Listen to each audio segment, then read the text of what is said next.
Alright, so this particular video we'll take a look at still the idea that we have the radical and we need to eliminate the radical, but it's at a higher degree. And so we have a fourth degree or a third degree or a fourth root and a third root, and how we'd address that. So jumping right in, same concept, same idea. If I want to eliminate a fourth root, I would take a fourth power. Whatever I do to one side, I have to do to the other side. So on the left-hand side, the beauty is that my fourth root and my fourth power cancel, and I'm left with x minus 15 is equal to 81. I solve that. I add 15. I add 15. And I walk out of this one with x equals 96. Remember that we're not done with this because it is a radical and we did do something to both sides, and so we might have created what we call an extraneous solution. So we need to do a check to see.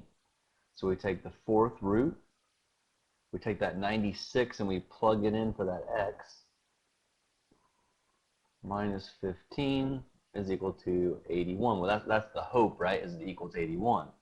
So, oh, excuse me, not 81, 3.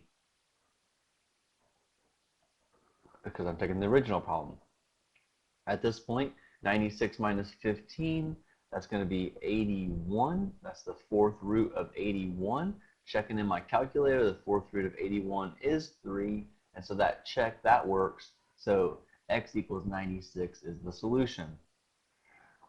Second guy over here, same concept, same idea, but the problem is we have that conversation of isolation again, and that we need to isolate the radical before we try to get rid of, we need to isolate the radical before we can get rid of the power, or the root, excuse me.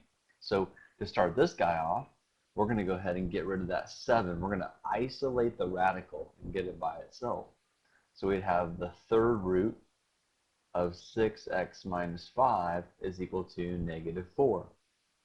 And now, this problem has worked exactly the same way as the first one, in the sense that now we would take and we would cube both sides. And on the right hand or the left hand side, my x cubed and my third root, these two guys, this guy and this guy, cancel.